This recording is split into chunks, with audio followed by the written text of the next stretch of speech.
so far this year. Want to make sure for those of you that have never come, one of my pet peeves is don't have your cell phone on. Please turn your cell phones off right now. We record this, and we just don't want cell phones where you're right in the middle of it. And I'm the world's worst. I forgot to turn mine off about two times ago. We got a lot of things going on.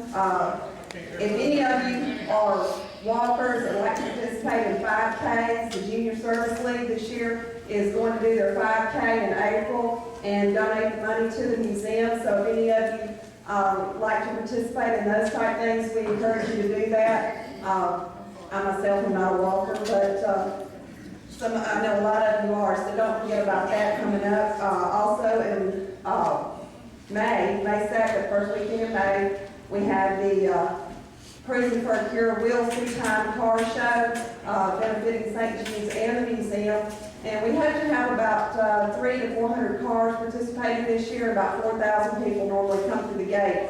So if you've never been out to the fairgrounds, to the car show, it's a lot of fun. We have a silent auction. Mike Spillers does a wonderful Elvis impersonation. We have live music, great food, and you'll see a ton of cars that you don't see in this area. So I encourage all of you to come out to that May 2nd.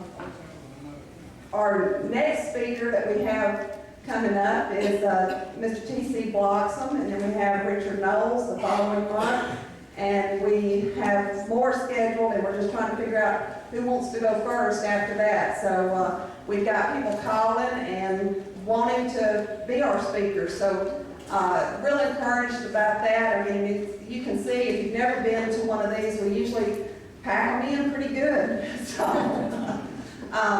but want to thank Patty and Charlie Odom for donating the use of this building to us. I also want to thank Phil Demeline. Phil always records these for us, and then we're able to sell them the next day. And we make pretty good bit of money on those for the museum, so I encourage all of you to buy the DVDs of the speakers. Phil does a real good job, and also Durwood Blake over here on sound donates his time and his equipment, and we want to thank him. Want to thank our cooks tonight. We had several. I don't know how many of you know, but Miss Martin's sister is very ill, and she's not able to do the refreshments for us this month. So we kind of did a call out of help, please. And we got, I think, a pretty good assortment of refreshments, and may have to do it next month too if any of you would like to donate a refreshment maybe for next month. Kind of keep that in mind. Let's see. Dr. Phillips was our speaker last month, and he has brought his books tonight, so if any of you wanted to pick up one of his books, he will be back in the back after we're finished tonight, and those books are $13, and he will autograph those books for you, and so he'll be back there toward the back. Have a couple of cookbooks here tonight if you want to pick up those. The museum will be open for about 30 minutes to 45 minutes after we're through here tonight. So if you haven't gotten to come to the museum, I encourage all of you to do that. It's just around the corner if you don't know where it's at. You can actually just go out the back door and kind of follow the trail. Dad's going to cut me off. I think that's it. But I want to welcome all of you again, and we will draw for the door prizes at the end of the night. So y'all run off. Okay, I'm going to let Dad do his thing. Thank you, Schelley. On behalf of the board of the Dorcheat Museum, we certainly appreciate all of you coming this evening. This is another really exciting event, and having Don Hinton here with us and his many friends is certainly wonderful. If you haven't been to the museum, I hope you definitely will take the opportunity to go. If you've been the last time, you won't see a whole lot of change since then. On the other hand, we've got wonderful plans. Matter of fact, we've ordered about $35,000 worth of cabinets that should be there. That are going in the back room. We're going to make the back room of the museum into an educational center, as well as a much greater display area. And of course, and then we have other items we're going to get for that. So we're moving along. A lot of it we're moving along just on the hope that many of you will make nice contributions. So we're very happy to receive any small and large contributions that you can make. Our Marcus Wren is here somewhere, I think. And won't you come up here, Marcus? Marcus has known Mr. Hinton for forever, at least as far as I'm concerned, forever. I've just known him for 60 years. So anyway, Marcus and his wife, Gay, are now and have always been wonderful supporters of the museum. Matter of fact, I don't think we'd have one if it wasn't for all the help that they have given. May I present Marcus Wren.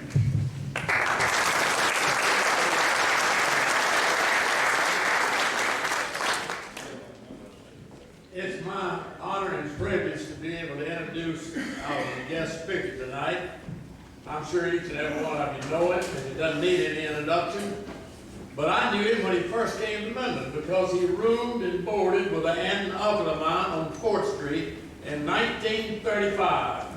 I was just 11 years old at that time, but anyway, I knew Don then, and Don was a very active fellow. In fact, one of the things I remember about him as a kid, Don is a very good athlete. He came from a good line of family of athletes, and we had a big softball league back then. And Don played first base, and he was a real good player. And as a kid, I really admired him as a player. But Don came here with a soil conservation service. And when he came here, Webster Parish was full of washes and gullies all over the parish.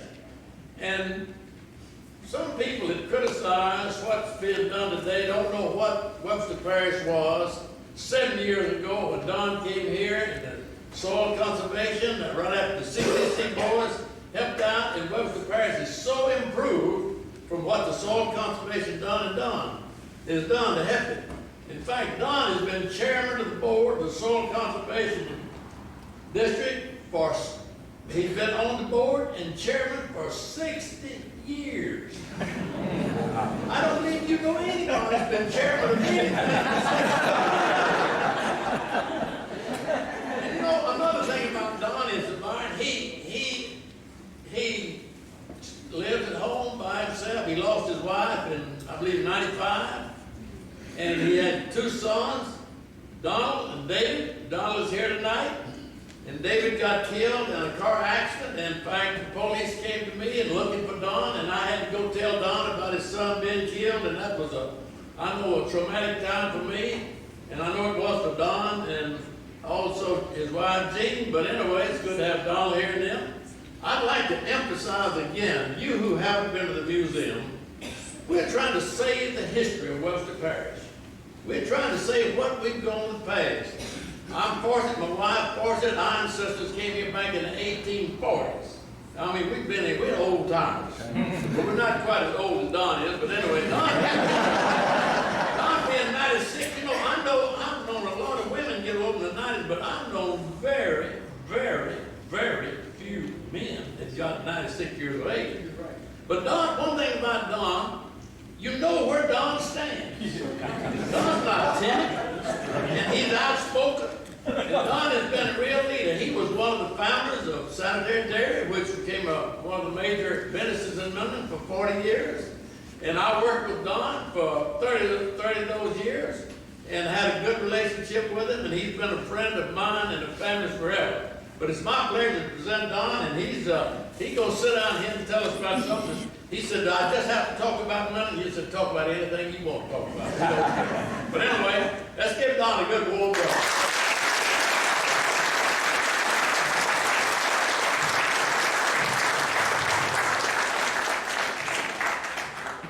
Thank you, Marcus. If that you go a little longer, it would be any time left, so I'll make you fit in that little bit of time. William, please focus.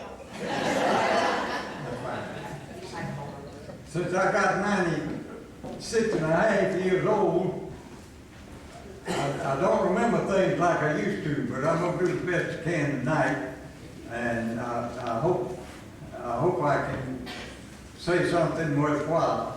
I have been in Minden a long time. I liked Minden. I moved away from here for a while to plain dealing in Ringo. And I was glad when I got a chance to move back. I took a big chance on giving up my job to move back because I went in the dairy business and I wasn't sure what to go have there. But anyway, I was born August the 13th, 1912.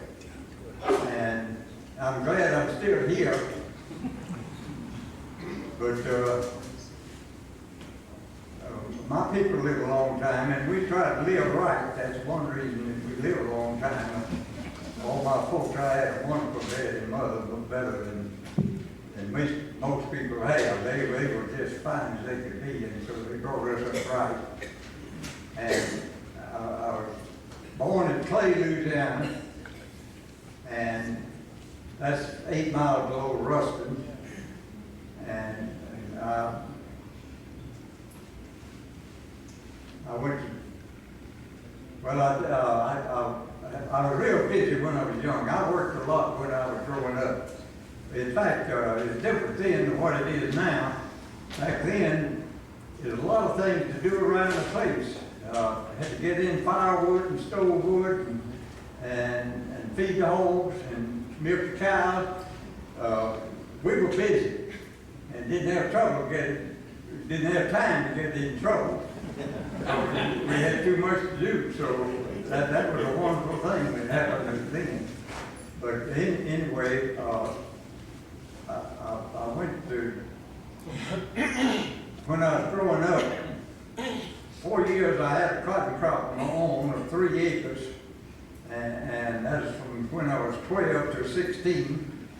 When I started to tech, I had to give that up, but I enjoyed working. I always did. And so then I started school at Tech in I believe 1929 or 30. And I finished Tech in 1934. I took engineering the first 2 semesters, and I knew I wanted to work in agriculture. And I told my daddy I was going to change. He had suggested I study engineering.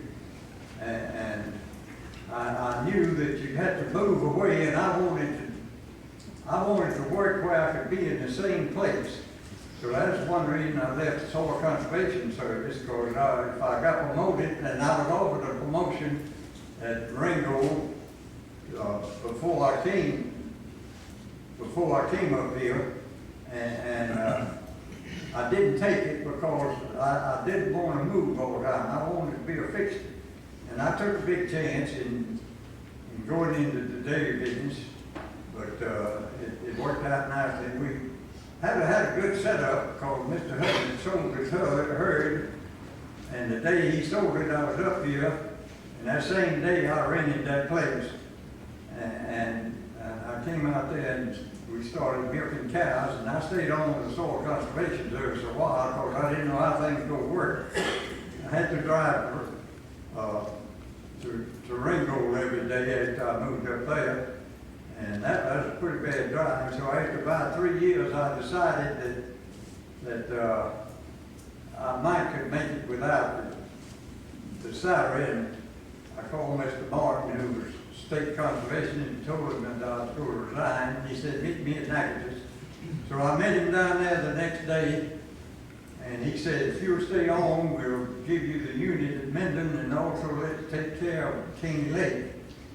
So that was going to give me about 2 hours more a day at home, so I thought that was pretty nice. And I stayed on several years, and the work was easier to get other people to do it after I started doing it myself. Every spring we'd have a big tour, and we could have a lot of cars in that tour. And with our place and Dr. Smith's and others, we were showing them the things that should be done. And it worked out fine. And I got more conservation work done than I ever had before. But But that was a day to take care of, and so after a few years, I decided it's time to retire from the soil conservation service, and thought that maybe I could make it. But it's all been fun, and I've enjoyed all the work. I enjoyed working with conservation. I felt like we were doing a whole lot of good, and we changed this area from 75%, excuse me, 75% cultivation to 75% trees, and that worked out a lot better. I had a owl at home that they gave me and kept in the Lions Club that I intended to bring up here, and I forgot to bring it. But that owl is what put us in the timber business at his age. It ran the timber business out of the Northwest and down here. And they found out that the owl wasn't responsible. That the timber wasn't responsible for the owl deteriorating. There's another owl that has eaten them up. And so they have taken him off of the endangered species since he wasn't doing any damage. But I should have brought that owl along, but I didn't. But anyway,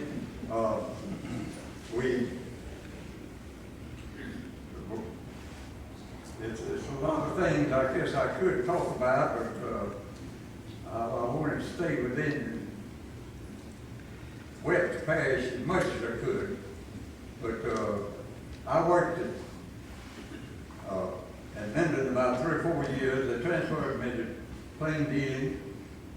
I stayed up there for 3 or 4 years. And while I was there, they had a big rain, 8 inches. And our office was on the hill in the school building. And so the water didn't bother us, but by the time it quit, I called my wife and I said, well, what's happening down there? And well, the house we lived in, the branch used to run right almost under. But they had straightened the branch out and deepened it, and so it was not very close to us in. But she went out and looked, and she said the water was coming up on the front porch. You know those porches in, a lot of them, as the rain threw in, they'd slope them a little bit. If it had been up the same height all the way back, it'd been right in the front door. But it didn't get any higher, and thank goodness it didn't. But later on, I was able to help that situation by helping them get a small watershed project, and they built a good lake. And it's, our organization built the lake, but they gave that lake first place in the United States that year. And so John Doe Jr. and the Mayor Sanders went out, I believe, I don't know, somewhere out in the West to receive the award. And we have it in our office today. And so we were proud of that. And of course, that doesn't pertain to Minden a whole lot, but it shows what can be done. Of course, later on, we had a lot to do with that big lake down in Minden. They had a good committee over there, and they came over there to see me and wanted to know if we couldn't help them get it. So I carried a whole committee with me. At that time, I was chairman of the state committee, and so didn't have much trouble getting that on the list. In fact, I think we got it pushed up a little further than should. But that's not within this area, so I think I've talked enough about that. But it is a good lake. It serves a good purpose. Webster Parish had a committee, and a good one. It's very seldom you find a committee when they all seem to be good.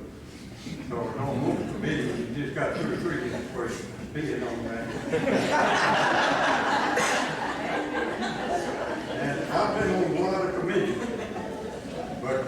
anyway, we got that built. But in Minden, the thing that I think that I did more good in this area than any other place was the chairman of the Dorcheat Saltwater Conservation District. Now, when I was working, I was the one that had charge of, I advised that state committee that had been organized. It started off federal, and the people didn't like, the farmers at that time didn't like to sign federal agreements.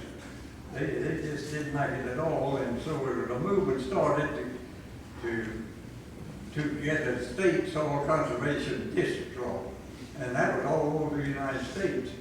So we got that law passed, and Dorcheat District went into that, the second in the state in 1938, and we, at that time I was with Soil Conservation Service. Well, I decided to resign, and that was happening in January. Well, we had a man on that, at that time,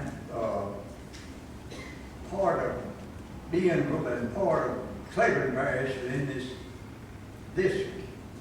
Of course, they did it by watersheds. Later on, we got that, those little edges cut out. But there's a man from up in Cleveland that was on that committee, on the district supervisor committee. And he was, I had been working with the committee, and he just he was not a good supervisor. He didn't attend all the time, he just attended some. But the thing that at that time we were having banker conservation tours. And what we do, we get on a train, ride all night, and stop at the, and the next morning the bankers give us breakfast, and soil conservation people had a tour figured out, and we learned a lot. It's the most educated everything that I've been on. And that night we get on the train and try to sleep. Next day we get up and go at another place. So those were wonderful tours, and I went on several of them. But this fellow, we bought his ticket, and he didn't show up. And I thought that was enough for me to run against him on. and so I let it, I beat him a little bit.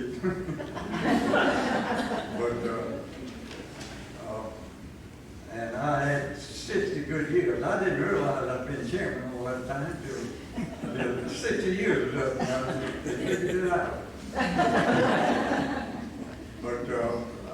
But I think the main reason I was close where I could sign papers easy in the office.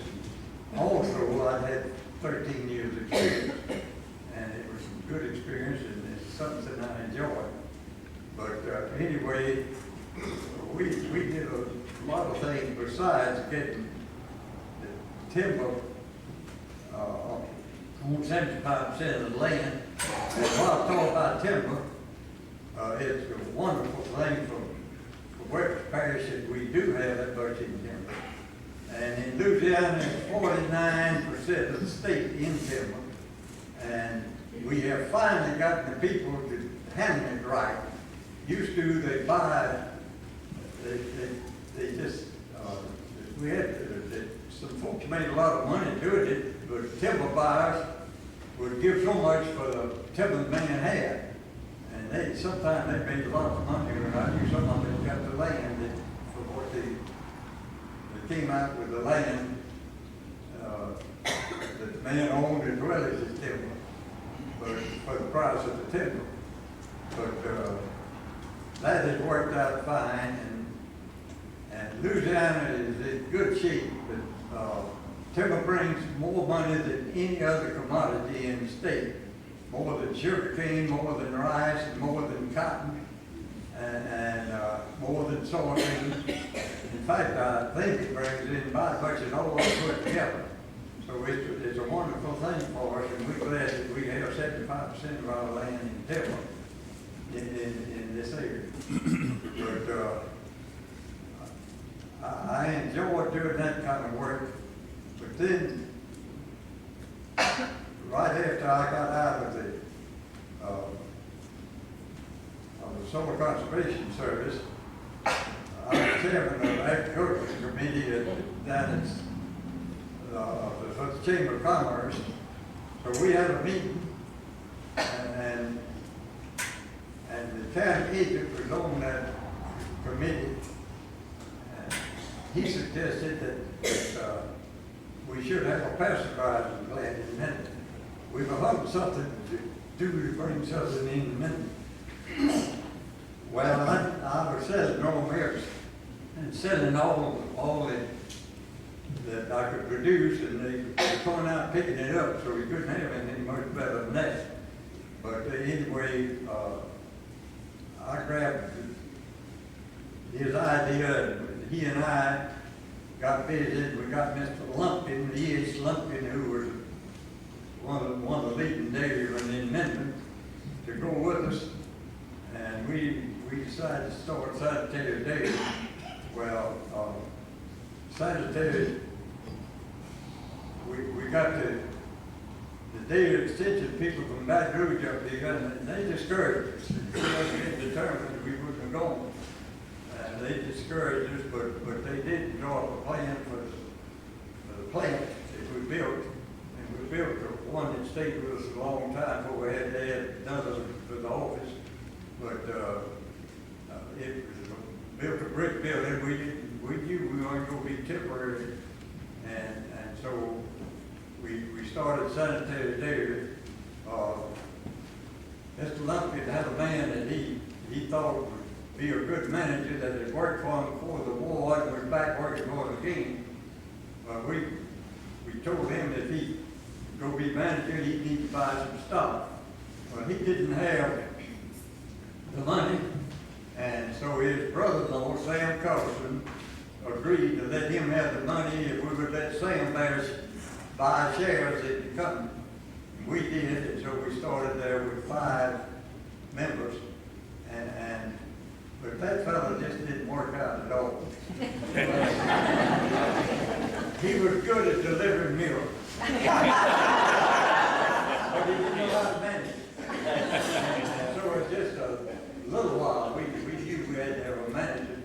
So we got Leroy Miller to come in and manage. Now, Leroy had worked for Lord David here as a bookkeeper for a long time, and he was also in the National Guard.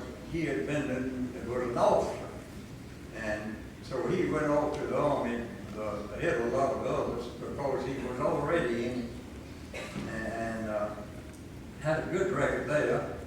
But when he came back, he said he didn't want to do what he was doing because they would make income taxes in income tax season, and he said it was just a rat race.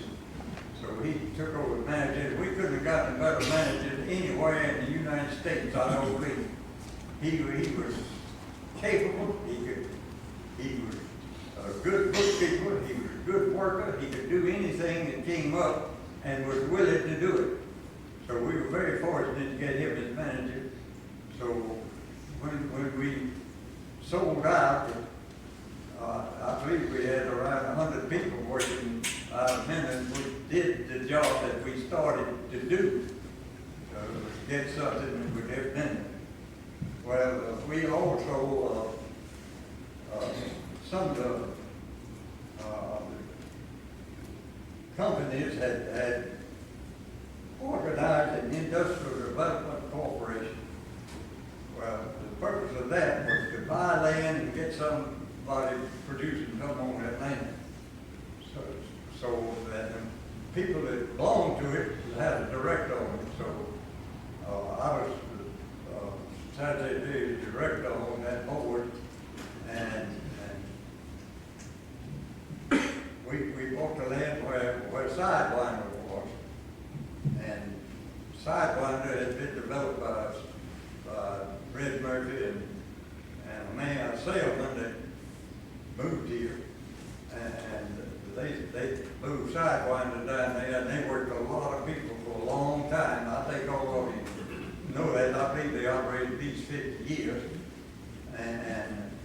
So that was two things that we have to get people that work for Minden. And they,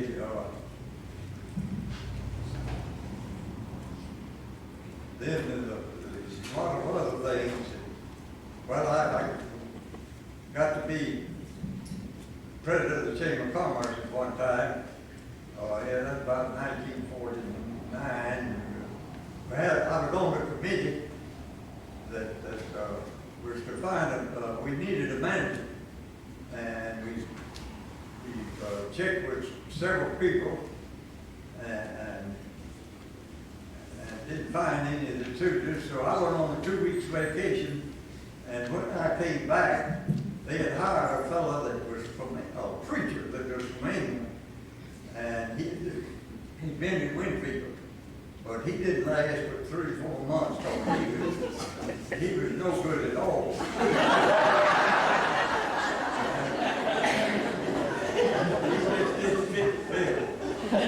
He couldn't manage. I don't know, I think his name was Portland. But he was directly out of England. Except he came to Winfield. I'm sure later this maybe they had worked with their Chamber of Commerce and had already fired him. I was group high.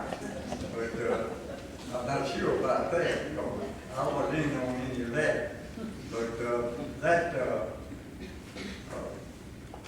that year they elected me as president of the Chamber of Commerce, and the manager was gone, and the lady that worked for him quit because of him, and we were, at that time we were in that fire station. We had an office in the fire station across from the post office. Well, the city decided they needed that for one of their departments, and they ran us out of that. So there I was up there without an office and without a manager and without a secretary. But Mr. H.O. West, who did more for this town than a lot of you probably know about, and for everything else he connected with, he was a wonderful man. He had the building across the street, so we let us put office there.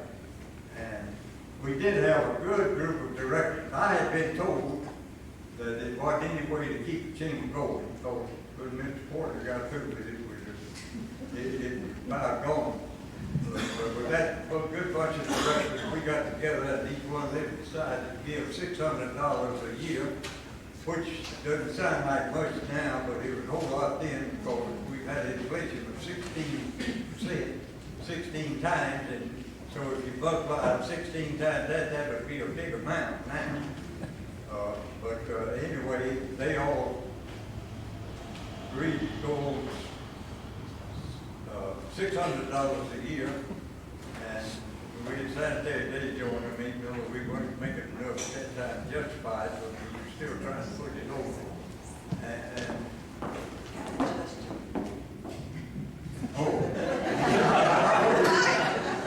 Well, the big disappointment is not here, did you?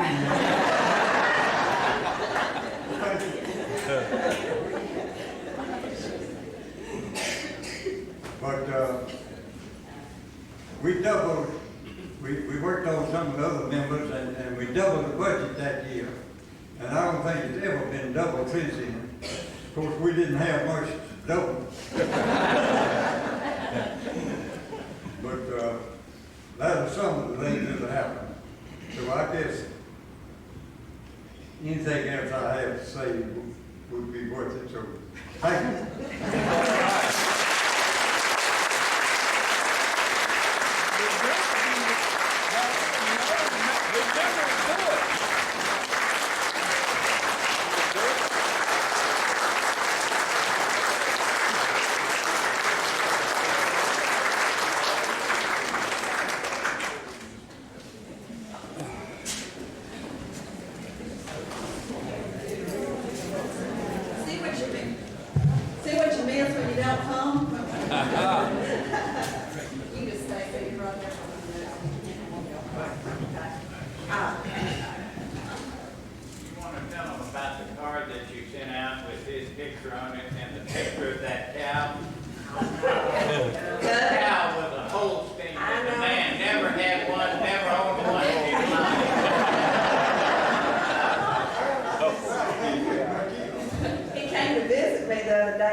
put a black and white cow on there. I said, I'm just looking for a picture of a cow.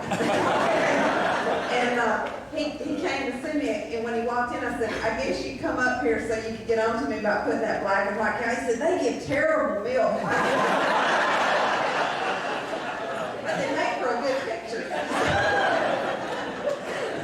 So I think he got over it, but now I know that you don't put a black and white cow on there.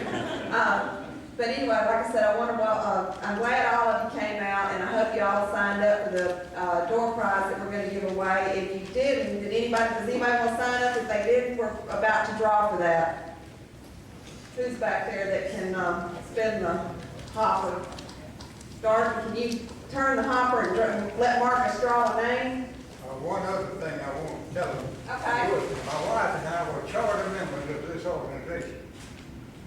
And it took 30 years to get a museum. You on that committee. We didn't do a whole lot to it.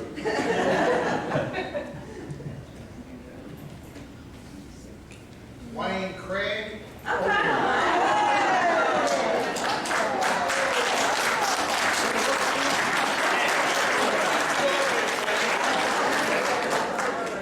I'm not sure that was a legitimate